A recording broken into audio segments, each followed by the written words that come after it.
आपका स्वागत है हमारा YouTube चैनल में श्री राम अकेडमी द्वारा। अध्याय 2 आज अपन पढ़ेंगे। तो आज हमारा जो कल का टॉपिक है उससे रिलेटेड टॉपिक ही है। अगर आपने पिछला वीडियो नहीं देखा है तो ये वीडियो आपको समझ में नहीं आएगा बिल्कुल भी। तो इस वीडियो को देखने से पहले अगर आपने पिछला वीडियो नहीं देखा है तो वो वीडियो जाके देखिए, उसके बाद इसको कंटिन्यू करें, क्योंकि जो अपन ने कल पढ़ा था उसी का डिस्क्रिप्शन आगे पढ़ रहे हैं अपन। कल मेन जो पॉइंट थे वो पढ़े थे, अब उसके अंदर की जो भाग है उसके बारे में देख रहे हैं। तो कल अपन ने चित्र बनाया था एक, और उसमें दो दायां और बायां वृत्त दर्शाया गया था, उसमें साइड में था। तो आज वृत्त के बारे में देखते हैं। वृत्त क्या था, जो कल भी बात लिखी थी अपन ने कि ये उत्सर्जन तंत्र में प्रमुख अंग होता है, वही बात है। क्योंकि ये लगभग 75 से 80% तक जो तरल पदार्थ होते हैं अपशिष्ट आपके शरीर के अंदर, उसको उत्सर्जित करने का कार्य कर देता है।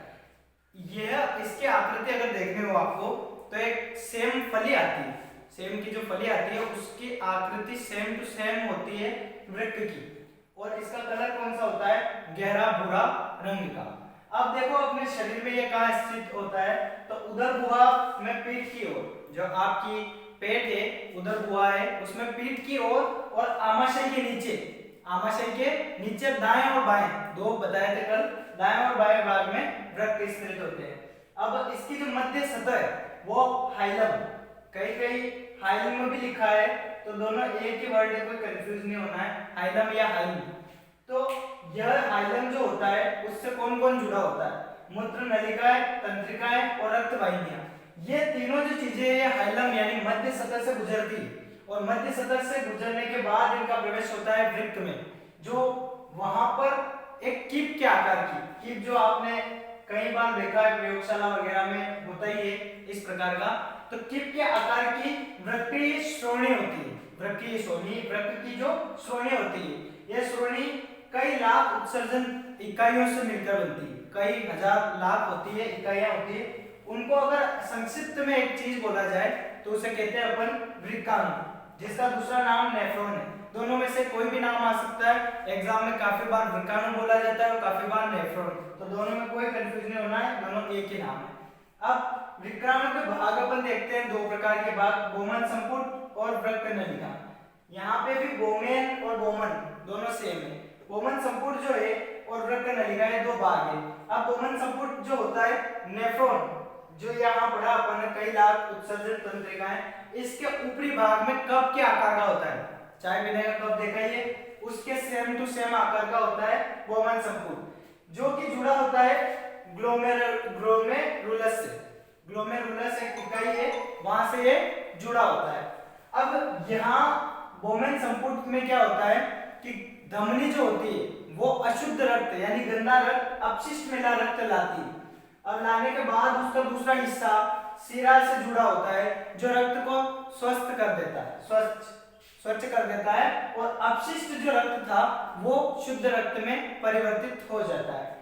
यह क्रिया जो होती है थोड़ी डिफिकल्टी मतलब अंडर प्रोसेस से गुजरती है, तो वो आगे है, वो मैं बता दूंगा।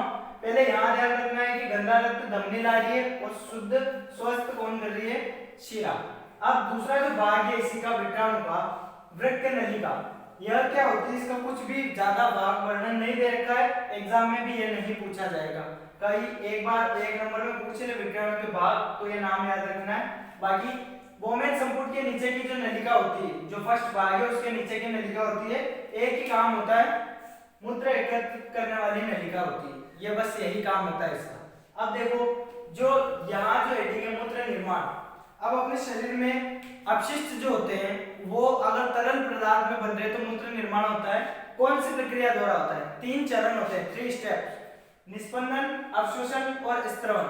यहाँ अगर तीनों शब्दों का अर्थ देखें अपन, तो स्त्रवण निकालना हो जाता है, निस्पंदन पहले उसको अपने ओर समाहित करना, और अवशोषण निस्पंदन छोड़ना, अवशोषण अपने ओर समाहित करना। अब तीनों प्रक्रिया कैसे होती है, रक्त में क्या होता है, रक्त जो होता है अपना ब्लड निरंतर प्रवाहित होता रहता है। अब वहां पे यही देख लिया था अपन ने कि धमनी अशुद्ध रक्त को ला रही है और शिरा उसे स्वस्थ कर रही है, स्वच्छ कर रही है। दोनों प्रकार का जो रक्त हो रहा है उसमें निरंतर प्रवाहित होता जा रहा है। अब वो रक्त जो क्या होता है, बोमेन संपुट जो वृक्क का इसका वृक्काणु का भाग है पहला, वो क्या करता है, इसको निस्पंदन करता है, इस रक्त को लगभग 1000 से 1200 मिलीलीटर प्रति मिनट की दर से निस्पंदन हो जाता है रक्त का, और रक्त में मिले ग्लूकोज, यूरिया, यूरिक अम्ल और एमिनो अम्ल कुछ प्रकार के विशेष अपशिष्ट होते हैं, उनको निस्पंदन कर लिया जाता है। उसके बाद क्या होता है कि वृक्क जो होता है वो एक नलिका से गुजरता है।